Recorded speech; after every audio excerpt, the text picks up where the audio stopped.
¿Qué tal, amigas, amigos? Bienvenidas, bienvenidos a una nueva edición de Mesa Política, una producción de Otra Mirada y Nuestra América TV, este programa conjunto que realizamos para analizar la situación de lo que viene sucediendo en nuestro país y también en el extranjero, sobre todo en la región de América Latina. Esta semana, las miradas han estado puestas en la gira de la presidenta, de la señora Dina Boluarte, en Estados Unidos para participar en la Asamblea General de la Organización de las Naciones Unidas y para participar también en otras actividades que se dan alrededor de ella. Sin embargo, ha habido mucha crítica respecto a la forma en que se ha estado manejando desde Palacio de Gobierno los encuentros, los momentos en los que la señora Boluarte coincidía en lugares con algunos mandatarios, representantes de Estado, se tomaban fotografías y Palacio de Gobierno las presentaba como reuniones bilaterales, cosa que ha generado una desazón y una molestia, pero adicionalmente ha estado también visto el tema por la movilización de peruanos en Estados Unidos, la movilización de peruanos en Nueva York han llegado a las sedes en donde se han desarrollado estos eventos y lo más saltante ha sido lo ocurrido el día miércoles cuando en la reunión esta del Foro de Inversores de la Alianza del Pacífico, un grupo de ciudadanos peruanos le enrostró a la señora Boluarte su responsabilidad en las cerca de 50 muertes que ha dejado su régimen hasta el momento, producto del asesinato o del uso abusivo de la fuerza por parte de la policía y las Fuerzas Armadas en las movilizaciones. Para hablar sobre este tema, estamos ya en contacto con Francesca Emmanuel. Ella es socióloga peruana, radica en Estados Unidos. Ella es investigadora para el Centro de Investigación en Economía y Política CIPRE y con ella vamos a hablar precisamente sobre lo que ha sido esta gira, por llamarlo de alguna manera, de la señora Boluarte y la reacción que ha habido también de los compatriotas ahí en este país. Francesca, ¿qué tal? ¿Cómo estás? Bienvenida a Mesa Política. Muchas gracias, Francisco. Gracias por la invitación. Bien, analicemos un poco cómo ha sido el comportamiento, la reacción de los ciudadanos peruanos que viven en Estados Unidos, que han estado en Nueva York y que de alguna forma han logrado llevar la voz de protesta de quienes coincidimos y creemos que la señora Boluarte es responsable junto con, con esta coalición que la acompaña, de los cerca de 50 muertos que dejaron las protestas. Los peruanos en Nueva York se han organizado de forma muy articulada, ¿no? Son distintos grupos que identificaron que la presidenta viajaba a Estados Unidos y decidieron armar coaliciones rápidamente, ¿no? En los días anteriores para poder ir a protestar en cada uno de los eventos de la presidenta.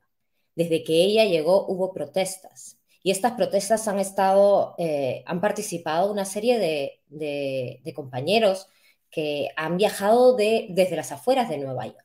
¿No? En uno de los comunicados de prensa que ellos señalaban o que ellos mandaron a la prensa de una de las acciones, ellos decían que hubo tres distintos estados desde donde vinieron participantes para estas protestas. Y como bien mencionabas, el miércoles fue, digamos, la acción más llamativa, porque irrumpieron en un evento que estaba lleno de inversores y también de la comitiva de Dina Boluarte, que de hecho trajo una comitiva a Estados Unidos enorme, financiada con el erario público, con todos los peruanos, y que en esta irrupción le cantaron claramente los crímenes a Dina Boluarte.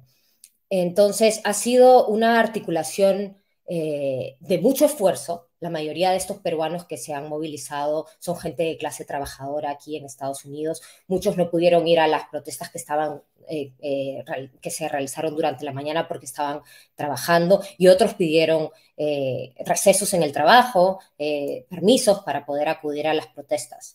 Entonces, resulta verdaderamente chocante que Dina Boluarte diga que los manifestantes han sido pagados. Y lo sé personalmente porque he hablado con algunos de los participantes y se sienten verdaderamente dolidos de que haya algunos medios de comunicación que hayan hecho eco de esta absoluta mentira, ¿no? Ahora, esta salida, esta reacción de la señora Boluarte de decir que son gente pagada, que se deja mal informar por sectores políticos, ¿no? Un poco tratando de responsabilizar a quien fue su antecesor, ¿no es cierto? En fin, una serie de excusas. Forma parte de un discurso que ha venido siendo repetitivo por parte de la señora Boluarte, ¿no? Llegó a decir que incluso los muertos fueron muertos por la misma gente, ¿no? Que forma parte de la sangre, de la cuota de sangre que piden los marchantes aquí en Perú. ¿Hacia dónde va a llevarnos o hacia dónde puede dirigirnos este discurso de la señora Boluarte que sigue confrontando peruanos contra peruanos y que sigue estando en una posición de ceguera, de no querer darse cuenta de lo que está ocurriendo realmente con su gobierno? Yo pienso que sí se da cuenta. El problema es que su actitud es absolutamente cínica y esa es una de las palabras también que se han escuchado durante estos días, porque esta no fue la única mentira que ella advirtió en su viaje o en su gira a Estados Unidos.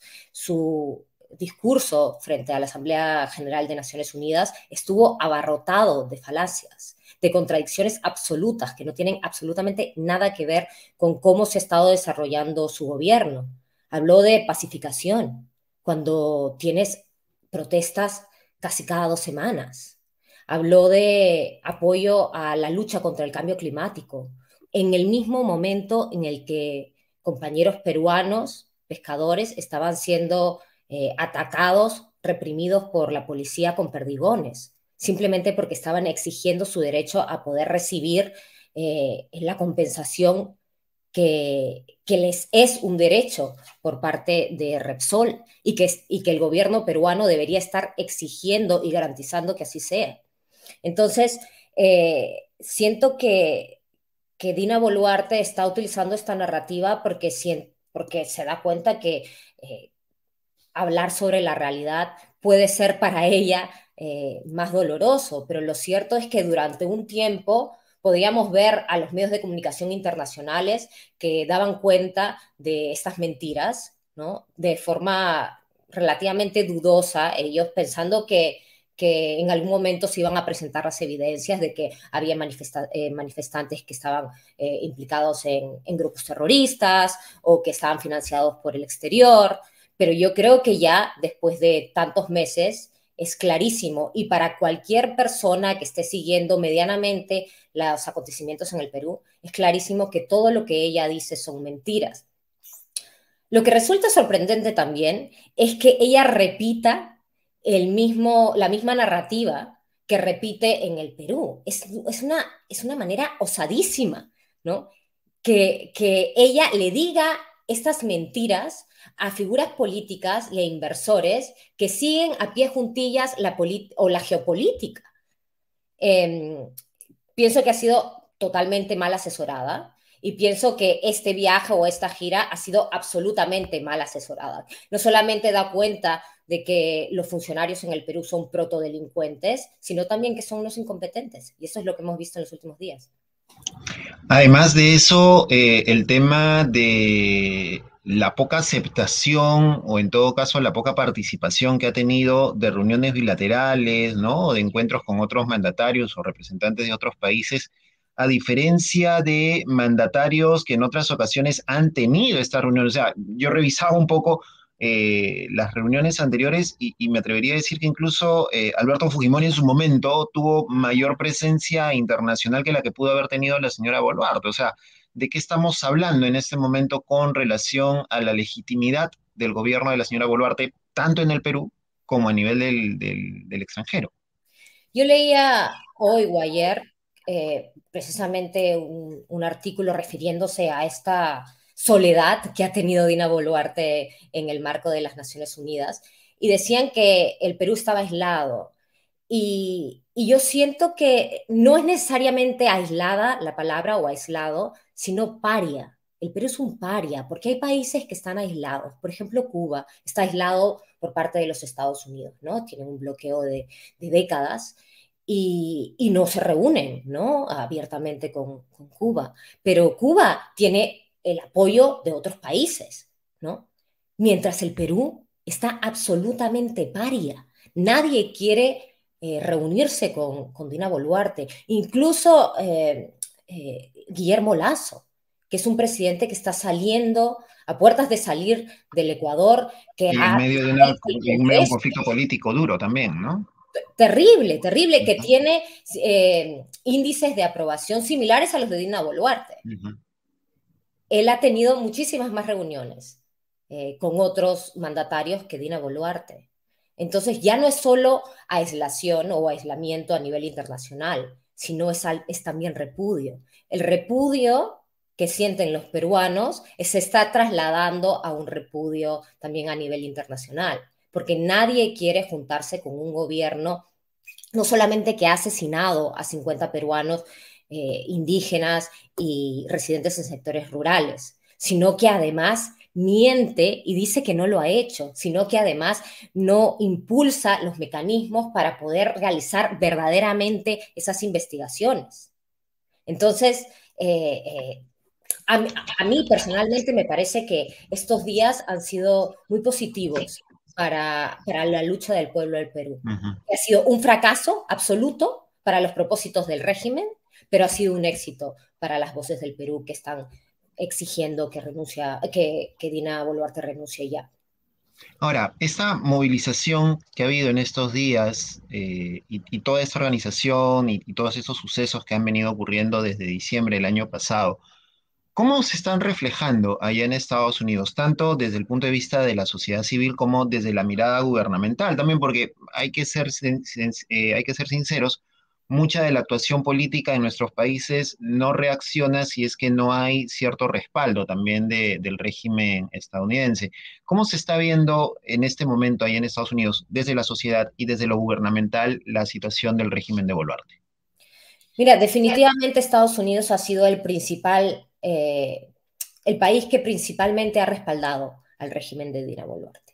Y lo ha hecho con declaraciones. Lisa Kena se reúne cada 2 semanas con ministros, con la fiscal de la nación, han dado una donación al gobierno peruano adicional de las donaciones que se les da normalmente. Y todas estas señales, todas estas actuaciones evidencian que hay un respaldo del gobierno de Estados Unidos al gobierno peruano. No obstante, me gustaría afinar ese análisis, porque el gobierno en Estados Unidos no es monolítico, como el gobierno en ninguna parte del mundo los gobiernos son monolíticos. Entonces tienes aquí a una parte de los miembros del Partido Demócrata que han estado emitiendo a su vez declaraciones, cartas, han solicitado enmiendas para que se retire ese apoyo al gobierno de Dina Boluarte, para que se denuncie claramente las violaciones a los derechos humanos, las masacres. Entonces tienes las dos partes, ¿no? Yo diría que esa parte de apoyo viene de un cierto sector del Departamento de Estado y de una iniciativa propia también de Lisa Kena, de la embajadora de Estados Unidos en el Perú, que afortunadamente, diría yo, está saliendo ya del cargo y va a ser reemplazada. Porque, como digo, yo siento que uno de los motivos por qué ha habido estas declaraciones públicas de apoyo han sido por voluntad de ella, que hay que recordar que ella formó parte también de la CIA, ¿no? Era una ex oficial de la CIA y que fue designada por Donald Trump.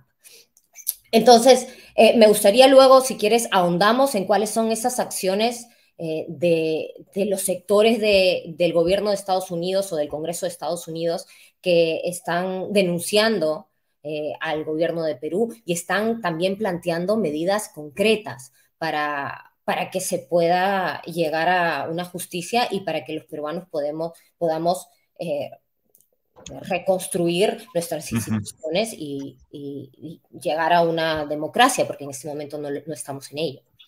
Son acciones que vienen desde el sector del Partido Demócrata, ¿no? Incluso han llegado cartas acá en donde se ha manifestado, pues, la posición respecto a varios temas, básicamente lo que ocurrió durante los meses de protesta y la lentitud de las investigaciones, también, por ejemplo, para determinar cuando no el archivamiento de los responsables de las masacres ocurridas en diciembre y enero.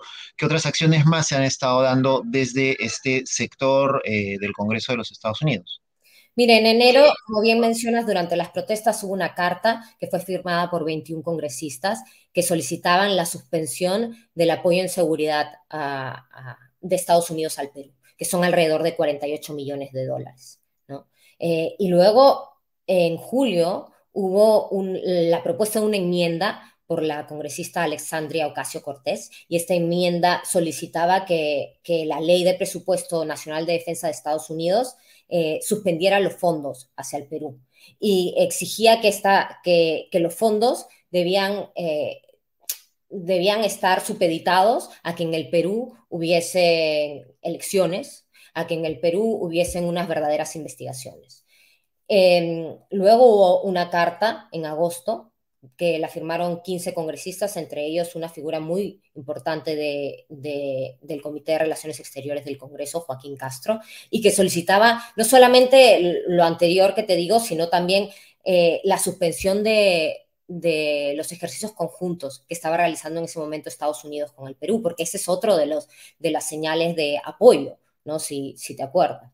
Y finalmente, la última acción que desde aquí, desde el Congreso de Estados Unidos, ha sido hace unas semanas una enmienda de la congresista Susan Wild, apoyada por otros dos congresistas, que destacaban directamente a dos unidades del ejército del Perú, que fueron las que cometieron las masacres en Ayacucho y en Puno. Y las destacaban, digo, que las subrayaban solicitando que todos el entrenamiento, el apoyo en seguridad, las armas, lo que sea que Estados Unidos esté otorgando a estas unidades, se bloqueará directamente, ¿no? Porque estas dos unidades no solamente han cometido estas masacres, sino que además están obstaculizando los procedimientos de investigación. En las dos unidades no se ha querido dar información a la Fiscalía de cuáles fueron las operaciones que ellos realizaron durante estas dos fechas, en diciembre y en enero, en la masacre de Ayacucho y en la masacre de Puno. De hecho, el general de una de estas unidades dijo que los soldados que dispararon a la población lo hicieron de forma voluntaria, ¿no? Que lo hicieron de manera discrecional, que no hubo órdenes directamente a ellos, ¿no? Entonces, esta enmienda lo que propone o lo que exige es quitarle ese dinero precisamente por las violaciones a los derechos humanos y por su obstaculización con la justicia. Entonces, para resumir, estas son acciones muy claras y acciones no solamente de dos o tres congresistas, sino estamos hablando de decenas de congresistas que están identificando que hay un problema muy grave en el Perú. Y yo creo que es momento de que el gobierno de los Estados Unidos también se dé cuenta. Hablo de la Casa Blanca, del Ejecutivo. Ujú. Y esperemos que con la nueva administración dentro de la embajada, digamos, la nueva embajadora, pues Ujú. este cambio sea efectivo, ¿no? Ahora, uno mira ese accionar del Congreso estadounidense, hace un poco un paralelo con el Congreso que tenemos aquí en Perú y lo último que han hecho es aprobar una delegación de facultades que prácticamente, entre otras cosas, está criminalizando aún más el tema de la protesta. Eh, ¿Cuánto puede afectar esta medida? ¿Cuánto puede afectar esta delegación de facultades? ¿Qué podría sacar el Ejecutivo de aquí en adelante para complicarle más la vida, no solo a los manifestantes, no solo a los que se movilizan, sino también a comunicadores y periodistas que informemos sobre estas movilizaciones? Bueno, la estrategia es clara, ¿no? Es ir testando todas las instituciones y es ir adquiriendo más y más poder, porque se dan cuenta que de la forma regular, de la forma democrática, no pueden sostenerse. Lo bueno de estas acciones, de estos últimos días, es que yo creo que empiezan a resquebrajar esa burbuja o este gobierno autoritario que lo que hace es bloquear los canales regulares de protesta y de transformación.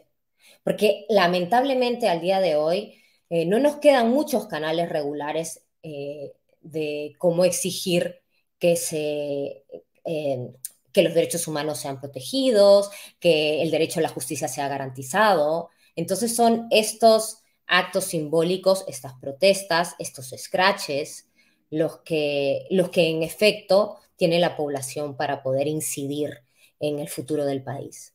Y yo espero que los medios de comunicación oficiales o regulares en el Perú empiecen a rebotar esta información tan valiosa, porque como dices tú, o sea, los medios de comunicación que han estado aliados al régimen también pueden resultar siendo afectados por él, porque estamos yendo directamente a una dictadura, Francisco. Y yo creo que la mayoría del Perú lo sabe. Sí, sin duda, una situación bastante compleja. Y esto me lleva a otra pregunta y otro tema que me gustaría analizar contigo. ¿Hacia dónde vamos con el tema de las movilizaciones? Ha habido una protesta reciente el fin de semana pasado. No ha sido la convocatoria tan masiva que se esperaba. Ha habido buena cantidad de gente, pero digamos que todavía no hay una masividad de las movilizaciones. ¿Cuál debería ser el siguiente paso? ¿Hacia dónde estamos yendo? Por lo menos aquí en Perú con el tema de las movilizaciones y de las manifestaciones, más cuando se siguen generando herramientas que pretenden controlar y meter mucho más miedo a la población que está movilizándose. Mira, las encuestas son claras. Hay un 80% que rechaza el gobierno de Dina Boluarte, hay un 80% que exige elecciones anticipadas, un 90 y tantos por ciento que rechaza el Congreso. Entonces, no es porque los peruanos no estén hartos de este régimen. Lo que yo siento es que los peruanos y sobre todo los limeños, que son una parte muy importante del Perú, ¿no? Un tercio del Perú vive en Lima, pues sienten que no hay alternativas y, y que salir a la calle podría implicar llegar a una situación, si Dina renuncia, que podría ser incluso peor para el Perú. Sin embargo, en la medida en la que vayan perfilándose alternativas por parte de los movimientos sociales, por parte de figuras políticas, yo creo que la gente se va a animar a protestar. Yo no creo que sea por falta de empatía. Yo no creo que sea porque la mayoría de personas que viven en Lima no le importa las 49 personas o las 50 personas que han sido asesinadas en el Perú.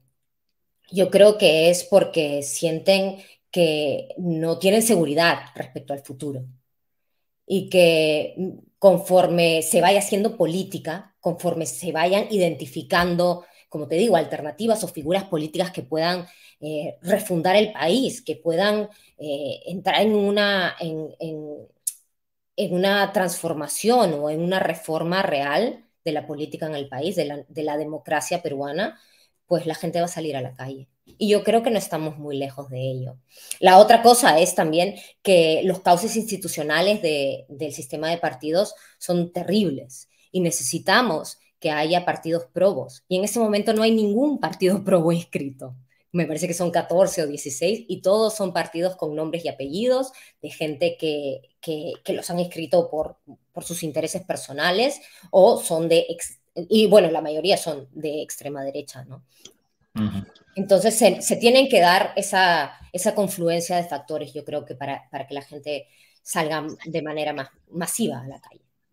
Uh -huh. Sin duda, meses complicados los que vienen, pero en todo caso estaremos a la expectativa de ver cómo avanza esta movilización, de ver qué acciones se siguen tomando también en el exterior, más allá de lo que pueda ocurrir en Estados Unidos, también en el exterior, los compatriotas, qué otras movilizaciones están pensando, generando y viendo qué tanto puede seguir soportando este régimen, sobre todo con el tema de la imagen internacional. Creo que ha sido importante lo que ha venido ocurriendo estos días en Estados Unidos y el accionar de los compatriotas que están por allá y que tú has seguido también bastante de cerca, Francesca. Muchas gracias. Gracias a ti, gracias a ti.